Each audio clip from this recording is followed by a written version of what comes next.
I'm running out of Zelda shirts. This is like one of my grosser ones, so... Hi, I'm back. Where did I go? Who knows? I was away at university. Oh my god. Over summer, I made a Hylian shield from The Legend of Zelda. Very fun to make, very fun to film a video on. This year... Wait, no. This Easter... We got the Master Sword.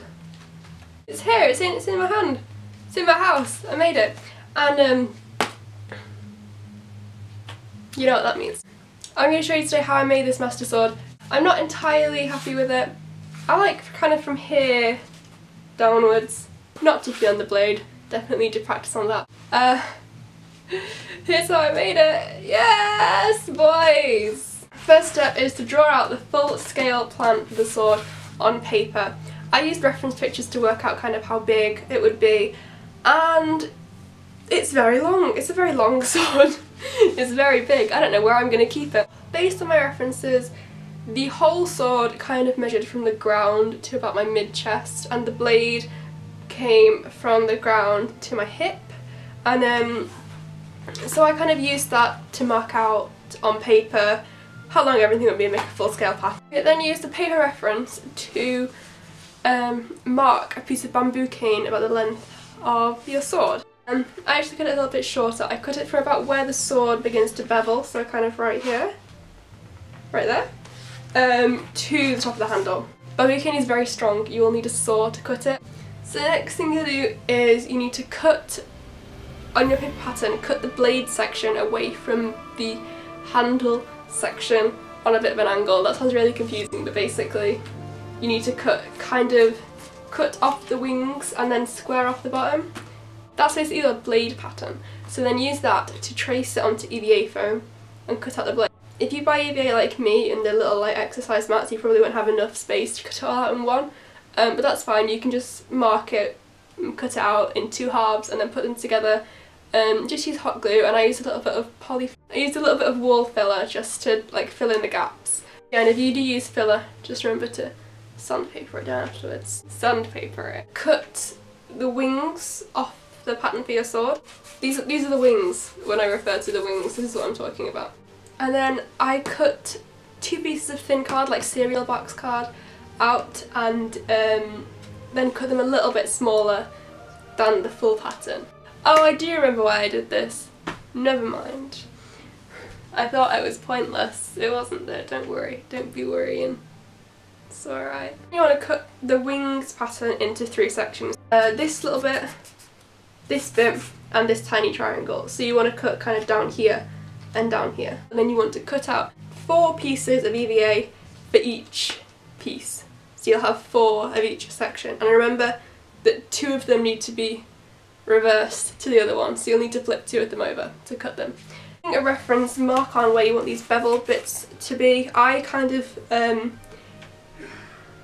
guessed most of the first one, just seeing where looked good, and then once I'd got them all on the first one I used that as a reference for all my others, so they were all fine. And then I just cut them in using a retractable blade. I used my Dremel and some sandpaper to kind of bevel them a bit and give them a bit of a smoother edge. Cut a few inches of wire and I made sure I had 4 of them. I glued them to the card pieces. I did one on either side just so they were a bit more secure, and then I used the card base as a base to glue on all the individual wings pieces. So I kind of found the alignment and arranged them all up and then glued them onto that card piece. The card piece made it a lot easier to glue them all together, and it made them a bit more secure in some of the joints. So I just did that with hot glue and making sure to keep part of the wire exposed so that it could join into the main bit a bit more securely. I used hot glue and wall filler just to seal some of the seams and make sure they were super strong. On the inside of the sword pieces you want to mark where the sword is going to begin to bevel. Just make a little marking and then draw a line straight down all the way down the piece. On that line just use the retractable blade or something of that nature to cut out like a little V shape or some kind of indent where you can fit the bamboo cane in. So yeah, you want to glue that in and then glue all these pieces together around the edges. I just use hot glue You want to glue every edge apart from the diagonal edge at the bottom. You want to leave that open. And it should have some sticking out at the end, that's because that's for the handle. You just want to kind of bend the wire in a way that it will kind of fit in to the blade a bit. And just kind of press the wings into that slanted section. They should fit really nicely in. And then use hot glue to secure that, and you might want to use, again, some filler to just really secure the joint. I just pulled this entire little gold bit off because I used the wrong glue on it. I'll get to that. Basically, the handle was really just a lot of experimenting to get the right shape. I'm still not completely happy with the shapes, but the idea is kind of making it like a kebab, so making everything that sounds stupid, making everything so it's got kind of a hole in the middle so you can kind of slot it on the bamboo cane and then just secure it with glue. That makes it really secure, so you've not got any seams that can come undone and fall apart basically. I kind of just circles, cut out EVA foam with another circle in the middle like a donut shape that have like had the edges beveled or something to make them the right shape. That's what kind of this little bit was, and the top bit. And the other bits, they're just like craft foam or like some EVA structures with craft foam over the top, or little cut bits of EVA just hot glued on. So you want to slot this one and the bottom one on before you do the handle, so make sure you mark out kind of where you want the handle to be. And to make the handle, I just cut some pieces of just scrap paper to the size that I wanted right here, and I just hot glued them on and then wrapped them around the bamboo cane. And I just kept gluing on sheets and wrapping them around, just glued craft foam around it so it was a bit more durable and it wouldn't get all grim because paper does. So then I just went back to focus on some of the bits at the top. I just cut most of these details I just cut out of craft foam. The two little pieces at the top just above the wings, they're just cut out of craft foam and hot glued on. Same with this Triforce pattern, they're just cut out of craft foam with a little scalpel and hot glued on. And the diamond is just a piece of EVA foam that I've beveled the edges on. At this point, the main structure of the sword is all finished. Nothing else to add really, so you can just wait for that all to dry. Before you start painting, if you've used any filler or anything that's looking a bit lumpy, you just want to sand that down. Just go in with a primer all over the sword.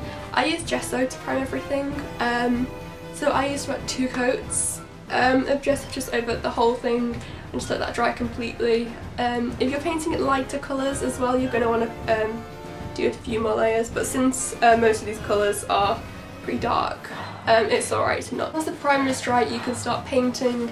Okay, painting the Hylian shield I really enjoyed, it was really good fun. Painting this was not as fun, I found it a lot more difficult, just because of the kind of textures and the shapes of things, and you know how small a lot of these details are. You can't put loads of shading in because it'll look stupid. For the handle, I just I used a mixture of different kind of purples. You know, obviously purple is just blue and red, and sometimes a bit of white, so I used a mixture of different kind of tones of purples that I mixed to paint on the base colours and the highlights, and then I used some black for the really dark bits and then some white to add some little metallic highlights, and then I ended up going in and adding some like cyan blue into it because it makes it look a bit iridescent and a bit more metallic. I did the same kind of thing on the sword. The blade was a lot harder to paint. I mainly used just like grey, and then I used the same methods of you know, black and white to add shadows and metallic highlights. I also used a bit of blue on this as well because it makes it look a bit more steely and metallic. And then I went over everything in this metallic silver paint I have, which makes everything sparkly. Basically, once this is painted, it's nearly finished.